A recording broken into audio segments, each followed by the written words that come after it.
Ladies and gentlemen, Zach.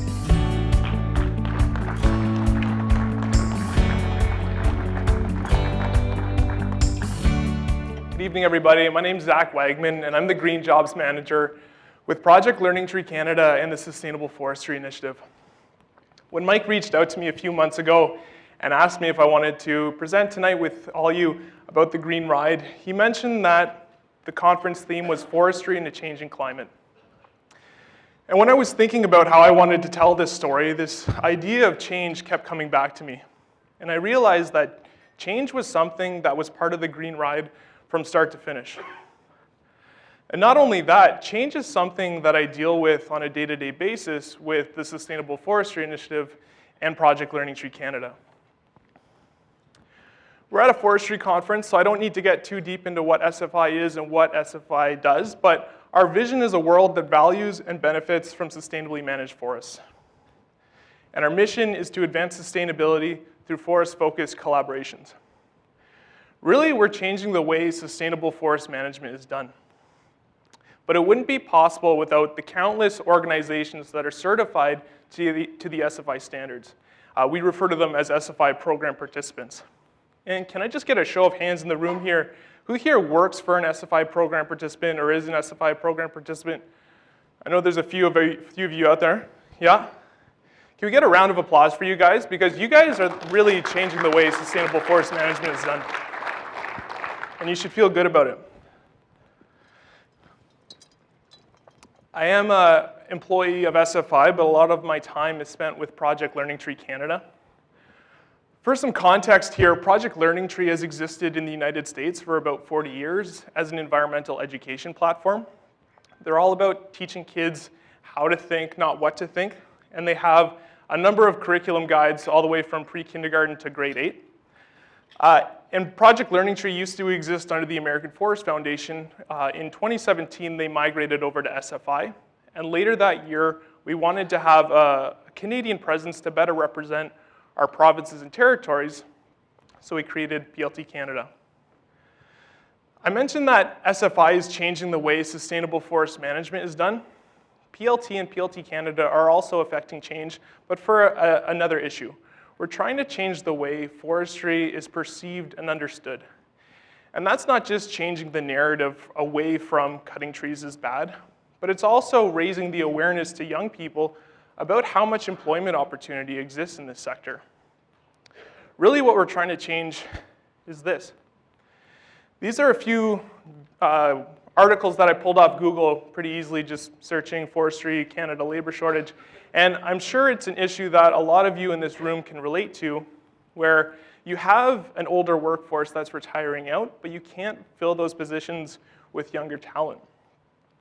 And so how we have been tackling this issue at Project Learning Tree Canada is through our Green Jobs and Green Spaces program. For the last 2 years, we've provided funding to employers across Canada to help them hire more young people. These are jobs that are typically 8 to 16 weeks in duration, and they're usually during the summertime when young people are out of school. You can see there's a wide diversity of jobs out there, and it's really a win-win scenario where employers are able to hire more young talent, and all these extra youth get this really meaningful work experience and opens them up to the endless possibilities that exist in our sector. But how does a cross-Canada bike ride and myself, how does that fit into the work that we do? Well, I've got to take you back to the beginning and tell you a little bit about my story. I was born and raised in Ottawa, Ontario. And because of where I grew up, I spent a lot of time in nearby Gatineau Park. I had parents that took my brothers and I on countless trips as a kid, and I have a lot of really fond memories hiking around the area. This is one of the views that you get from one of the lookouts. The leaves are just starting to change here, but when fall really comes in full swing, it's quite a spectacular view. And I'm really thankful that I had parents that took me out in nature and exposed me to the outdoors, because it instilled this passion within me that I continue on to this day. However, as they say, all good things must come to an end. And when I was around 8 years old, I got a PlayStation. And I played that PlayStation. I played that PlayStation so much that for the next decade or so, I lost that foundation my parents had left for me. Don't get me wrong, I wasn't a complete hermit. I have a lot of good memories playing video games with my friends, but when I look back at that point in my life right now, it was definitely a little bit excessive. And it was only until I physically had no time to play video games that I was able to phase that out of my life. So after high school, I enrolled at the University of Ottawa in their biology program, and I was also a co-op student, which meant that during my undergrad, I got to experience a lot of different work opportunities. My first experience in the co-op program was as a lab technician, doing essentially this sort of work. Every day, I'd come in, don my rubber gloves and my lab coat, and I'd freeze inside an air-conditioned building while it was plus 30 degrees outside. And I'd watch summer pass me by. The summer was important to me for two reasons. Number one, I learned that this was not what I wanted to do with my life. And number two, I realized biking's awesome. I'd grown up riding bikes, but this was the first time that I'd used a bike as my main mode of transportation. And because work wasn't exactly my favorite part of the day, riding to and from the lab was what I looked forward to most. Even now, riding a bike kind of blows my mind. It's kind of like you're cheating the laws of physics. Somehow you can get from point A to point B quicker than you could if you were to run, but somehow with less energy. And if you throw some saddlebags on that, you can carry all your gear on too. And it started getting me thinking about, how far could you take bike riding? Could I ride from Ottawa to Montreal? Could I ride across Ontario? Maybe I could even ride across Canada. But I thought, that'll never happen, and I sort of shelved that idea as a personal dream. After this summer, I knew that I never wanted to go back inside a lab again, and so I was fortunate enough the following summer to get hired on with Parks Canada, working at the Thousand Islands National Park in Mallorytown, Ontario. This is about an hour and a half south of Ottawa on the St. Lawrence River. And I worked as part of the resource management team, which meant that every day, rain or shine, I got to get up and go outside and hike, paddle, drive around the park, interact with nature. And I got to do species at risk surveys, measure water quality, and interact with the public. And it really just blew my mind how much employment opportunity there was. And that was just at this park here. So that was my first green job experience. After graduating at University of Ottawa, I landed a job with Sustainable Forestry Initiative and have been managing PLT Canada's Green Jobs program ever since. I'm at a bit of a neat point in my career now where I feel like I've come full circle. I was that young person that got a green job and had their mind blown about all the different jobs you can do. And now I get to facilitate that with thousands of young people right across the country. It's always exciting when a new email comes in from one of these young people saying how excited they are. It's something I can relate to, and I'm happy for their experiences. After about 1 year of running this program, we realized that we had all these stories we wanted to tell, but we didn't have a way of really connecting the dots and showing how there's opportunity right across the country. And this is where I saw an opportunity to combine a personal goal of mine and my organization's strategic direction. So I sat down with my CEO, Kathy Abuso, and I pitched the Green Ride for Green Jobs. Put a lot of work into this pitch, had a whole PowerPoint slide deck and everything, and rehearsed it in front of my family and my partner a number of times. And I sat down with Kathy and I said, we've got all these stories and we want to tell them, but we don't really have a way of doing it. I think I should go on a cross-Canada bike ride to meet with the young people in our program. I could go out with them into the forest, in the field with them, learn about their jobs, and take videos of them. So while we're out in the field, they can tell me about the work that they're doing. And from these videos that we create, other young people will see them and relate to the person talking in the video. It'll be a lot more relatable than just an older talking head. And I think I should do this cross-Canada bike ride with my brother Nick. And so Kathy immediately started laughing. She said, this is just a crazy scheme for us to pay for your vacation. But she said yes. And if one thing became clear from the very beginning, this was no vacation. We also needed a way to stand out with a promotional campaign like this. My brother Nick and I were certainly not the first people to have ridden a bike across Canada. So we needed a way that would make us unique. So enter the wooden bike. What you're looking at here is our bikes loaded up with all of our equipment that you need for 4.5 months on the road. And to get to this point involved about 9 months of preparation. As soon as Kathy gave us the green light, I had to start planning the route. I had to start planning who we would meet with and when we would meet with them right across Canada. I had to start exercising regularly and start biking outside as much as possible. When winter came, I had to start cycling indoors on a spin bike, which is not the most fun activity. I had to start stretching as much as possible, something I'm not really big on, and I had to start visiting a physiotherapist on a weekly basis because I have knee problems and I couldn't have that acting up as we crossed over the Rockies. I had to figure out what gear we needed to bring, what sort of camping stuff I'd need, what our food situation would be, as well as any camping and cleaning equipment.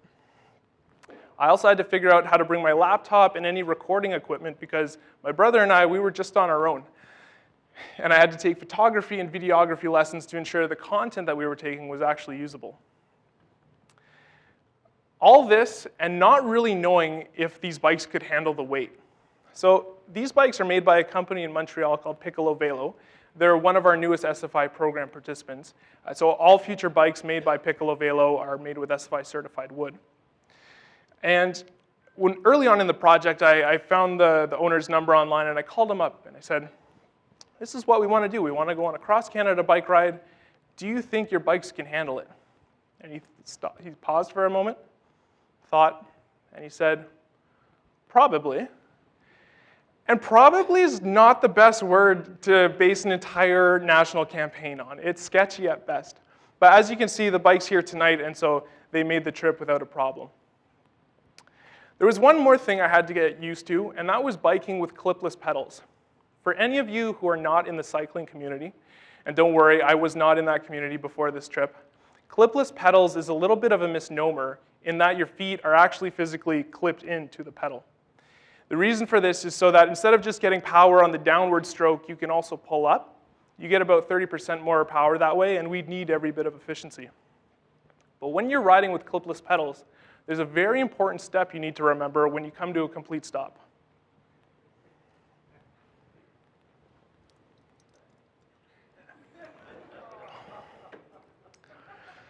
So if you forget to take your shoe out, you'll fall over. And this was a lesson I learned the hard way many, many times. It was only until we got to Ontario that I could consistently take my foot out every time.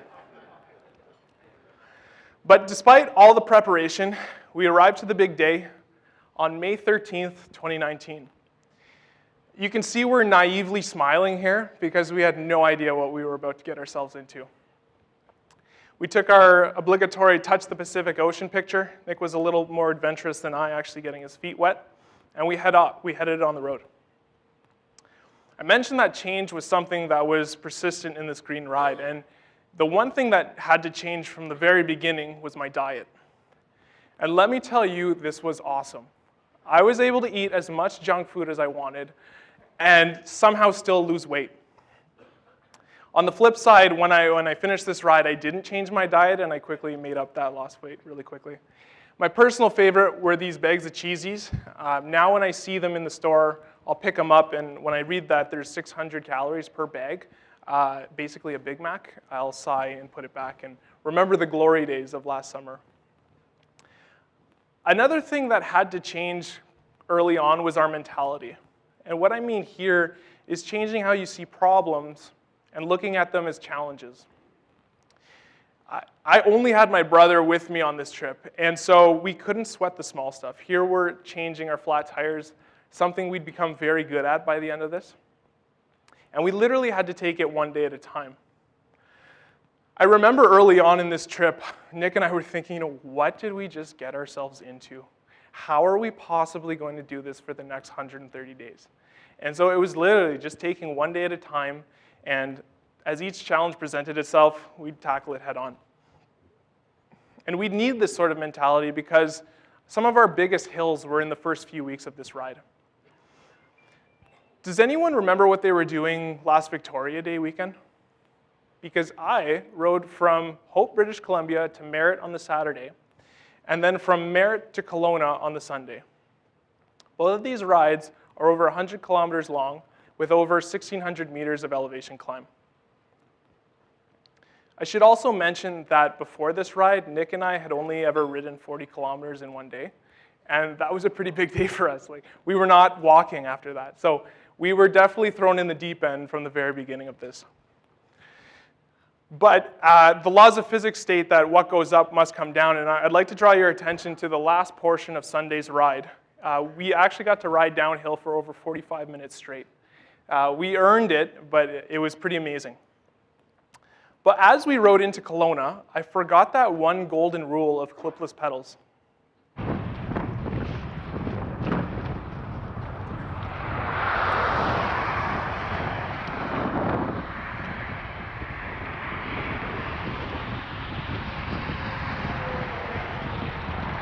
That was amazing.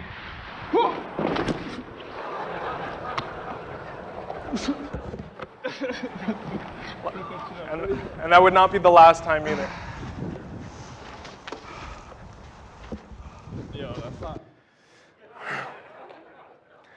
Shortly after that, we had another pretty big hill to climb, from a little town appropriately named Little Fort to nearby Sheridan Lake. After we had gone up this hill, locals had told us that their cars have actually overheated going up it. It was so steep that when you'd rest your bike on the metal guard on the side of the road, your bike would roll backwards. And so, yeah, we climbed over 1 kilometer in elevation in the first 20K. And as hard as that was, I want to point out that we're actually heading west right now. And our goal was St. John's. So as hard as it was to climb this hill, it was even more defeating knowing we were going the wrong way. One of the reasons really this green ride for green jobs was approved was because we were trying to get as much value as we could out of it, which meant that we had to meet with as many employers and young people in our program as possible, which means you can't go in a straight line. So throughout BC, we did a bit of a meandering S-curve, and through the extra detours that we did to meet with people, it actually added about 3,000 more kilometers than a typical cross-Canada ride would do. We passed this sign on the way up that hill, which is an amazing sign to see when you're going down, but it is the worst on your way up. But we persevered and made it to the top, and we earned every single one of those meters. Change was also something that occurred throughout the day. You could start on a really good note, things could turn worse and somehow reverse themselves by the end of the day. As Nick and I reached McDonald's Summit, we were cold, we were sweaty, we were tired, and then it started to snow. And we didn't know where we were going to sleep that night. Fortunately, we were able to find a campsite not too farther up the road. And it was at one of these low points that I took this video that was basically a summary of the day. Well, that was a long day, but we made it. Set up camp. Gonna finish our just add water and go to bed. I think my face sums up my feelings at this point. One quick note on those dehydrated food bags.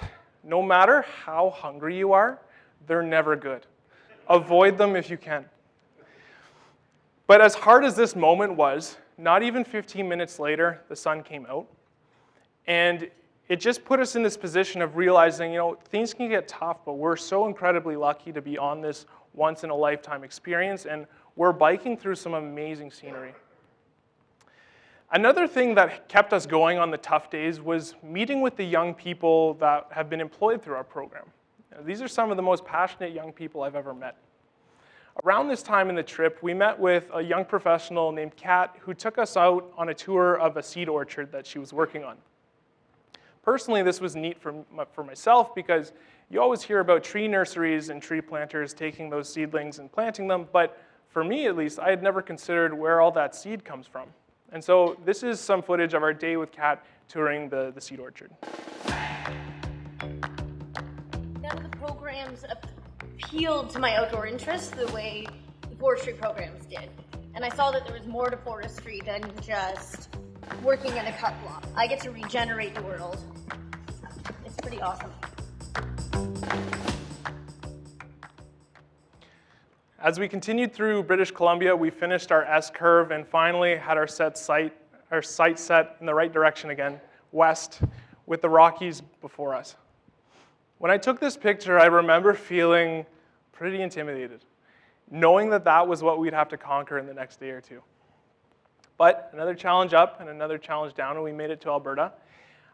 Around this point in the trip, Nick and I, we were definitely feeling a little bit more confident and weren't sweating the small stuff quite as much. Our first stop in Alberta was staying at Jasper National Park. An interesting thing happened in Jasper. I saw my first grizzly bear. And when you see your first grizzly bear, being on a bike is not really where you want to be. It was a little intense, but I did manage to get some pretty good footage out of this.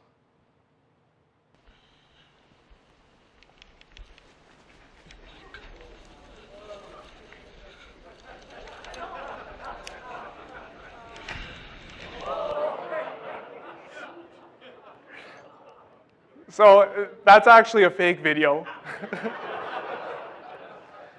and luckily for me, my bear wasn't interested in us. He was foraging for berries just about 20 meters off the road.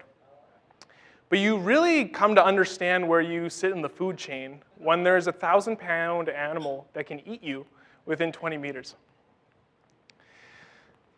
One of the biggest challenges in Alberta was the weather. I come from Ottawa, and June is typically a pretty awesome month. It's nice out, it's sunny, but I learned that it's not like that in all of Canada. In Alberta, June, you can expect pretty much anything. And we experienced our first hailstorm in June, not too long after this. I took this footage from a nearby trailer park that we sought refuge in, and I recorded this while ducking under one of the trailers for shelter.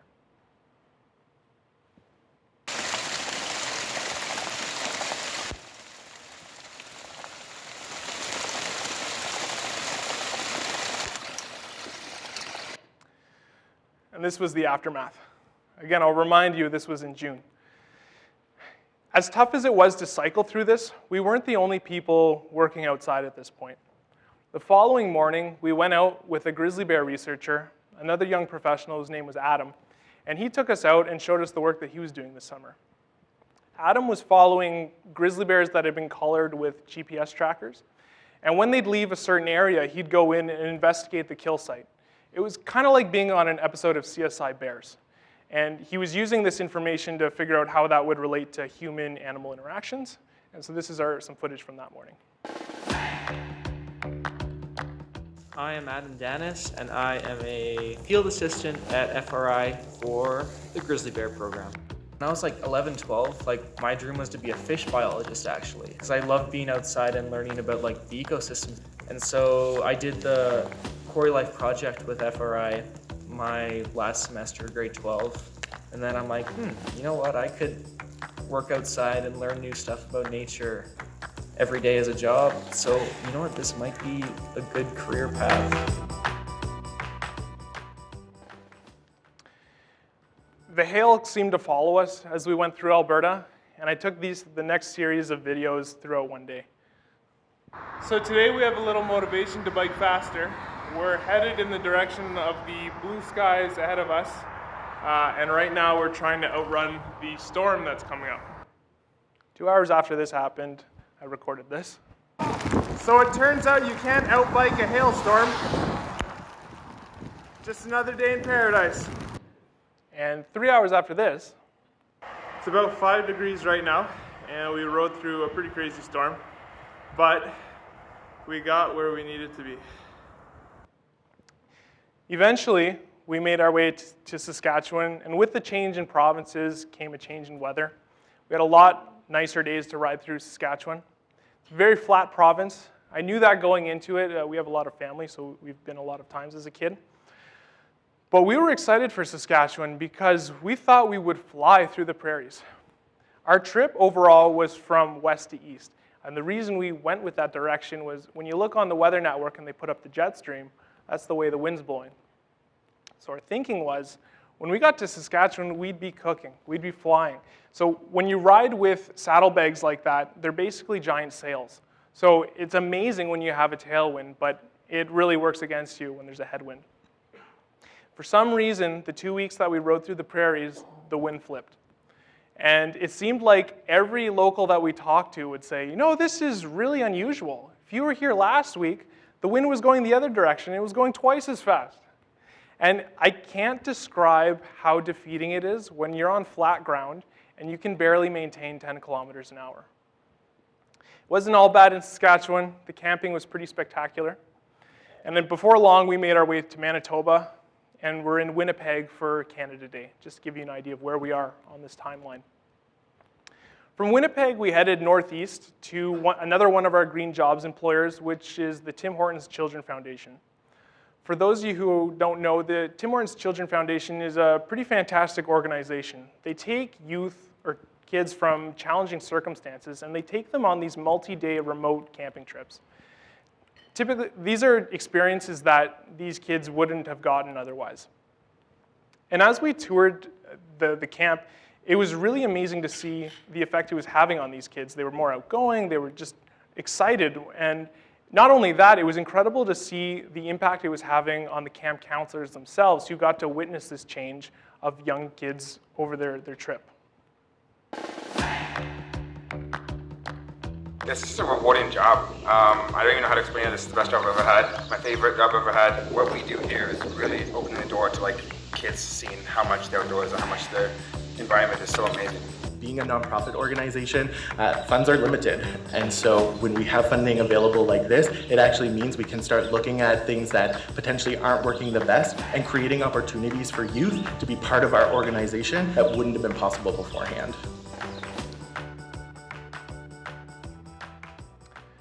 Soon after this, we made it to our home province of Ontario. When I look back on the trip, British Columbia stands out as the physical test. Ontario was definitely the mental test. It took us over a month to ride through Ontario, through very much the same scenery. There was not a lot of change in our day-to-day riding. In Ontario, we had our longest ride of the trip, which was from a small town called Long Lac to nearby Hearst. And there's really not a lot in between them. And it's about 210 kilometers.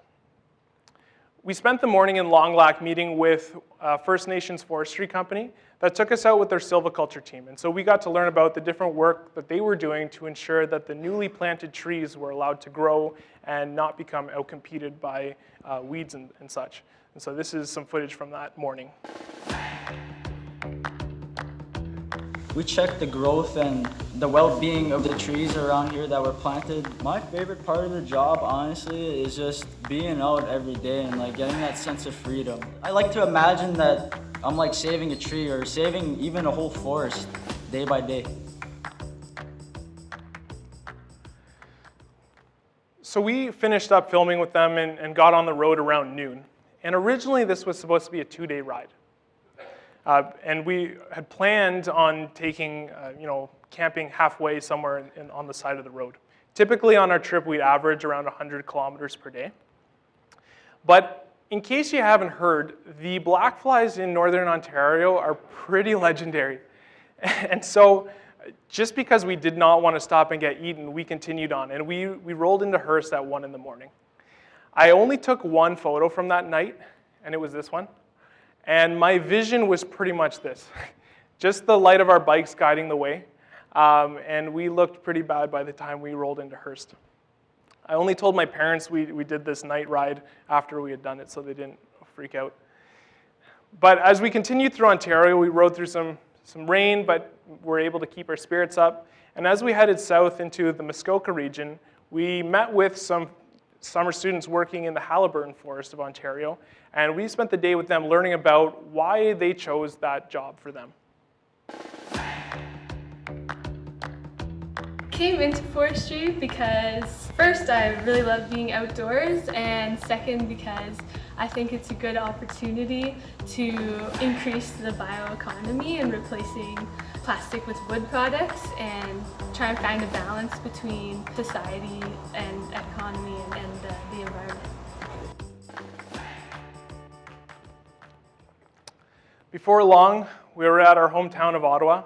This was a bit of a neat experience for us because we flew to Victoria to start this thing and rode our bikes home. something I never thought I'd do. While we were in Ottawa, we had a celebratory event with a number of employers and youth that had been employed through our program, some ministers, as well as some local city councilors. And it was really an opportunity for all of these different parties to come together and celebrate why green jobs are important and why we need to be raising the awareness of the employment opportunities that exist in the forest and conservation sectors. From here, we continued on into Quebec and had some beautiful riding up the St. Lawrence River. Around this time, we met with another First Nations environmental consulting group who took us out that morning to learn about the different projects that they had on the go. They have a lot of different clients, and so it was neat to see the variety of work that this summer student was able to do.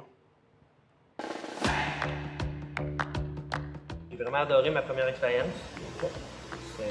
C'est vraiment un bel environnement de travail. On aime ça parce que c'est un endroit qui est relax, c'est pas stressant.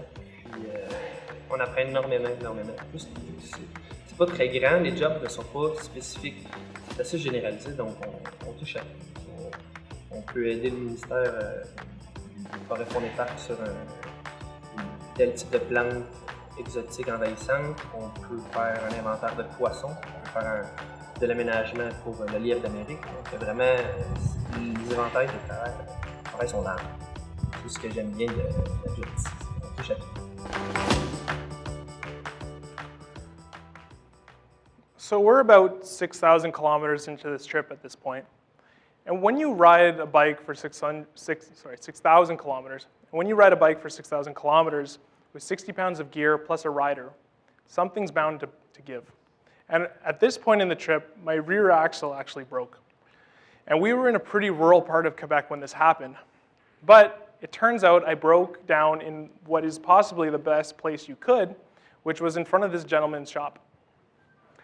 So the bike broke down and we wheeled it into this guy's shop, and he didn't speak English, so between my broken French and yelling at him because he was a little hard of hearing, he understood what needed to be done. And so he nodded, put the bike up on his mount there, and got to work.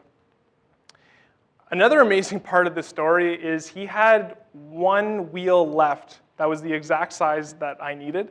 So it just, one of these moments of everything just coming together beautifully. When I think about this trip, a lot of awesome things stand out, but I think it's the people we met along the way that made this trip so memorable. And I'm not just talking about the incredible young people working in these green jobs, it was also the locals that when you were in a pickle, they'd help you out and didn't expect anything in return. So I'm forever grateful for this gentleman for keeping our wheels on the road that day. I mentioned that British Columbia was the hardest riding we had to do, but I think a special shout out needs to go to Rivière-du-Loup in Quebec. I can attest that this is the steepest grade of pavement we biked up all summer. It was only 2 blocks long, but it was so steep that you had to hug your handlebars for fear of falling over backwards. And I hadn't huffed and puffed like that going up a hill since the times we were in British Columbia. From there, we made it to New Brunswick, where we're all gathered here tonight. Obviously, forestry is big in New Brunswick, so we have a lot of support for our Green Jobs program here. These are our employers from our program, so the reason we're able to be so successful is the wide diversity of employers that prioritize this funding to hire more young people. Acadian Timber, I know you're in the room. We had a great day with you last September as we rode through Edmundston. And we met their summer student, Cedric. And Cedric took us out into the field to teach us all the work he was doing on spruce budworm and the management techniques that come with that. From there, we rode south to Mactaquac Provincial Park and spent the day with 2 summer students that had been employed through our program, who took us out and showed us the different interpretive trails that they typically take elementary groups on. My favorite aspect of my job would definitely just be being active and outside, and being able to experience that with everybody else is just awesome. I grew up hiking and paddling a lot with parents that like to be outdoors, and then pursuing a career in biology. It was pretty much the best job I could find. From here, we rode south through Fredericton and then on to St. John, and caught the ferry to Digby. Around this time of the trip, there was a little storm making its way up the eastern seaboard. We were in Antigonish when Hurricane Dorian made landfall, and our parents called us up and said, "We think you should take the day off. Let the storm pass and you can keep going the next day." And we agreed. So we got a motel room. And it ended up being the right call because we lost power at one point. There were a number of trees downed. It was a pretty intense experience. But even in our darkest hours, there was still a beacon of hope in the night. This was the view from our motel room, and I went to that McDonald's about 5 times that day just to stock up on energy for the next day's ride.